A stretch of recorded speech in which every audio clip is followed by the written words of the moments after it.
ሰላም ለዝክረ ስምኪ ዘመንክር ጣዕሙ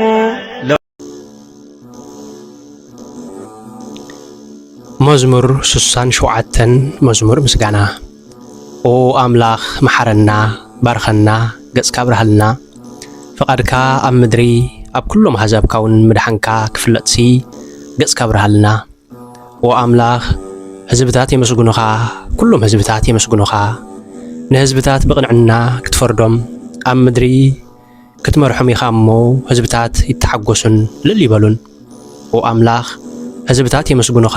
ኩሎም ህዝብታት የመስጉኑኻ ምድሪ ፍሪኣ ሃበት እግዚአብሔር አምላኽና ድማ ባረኸና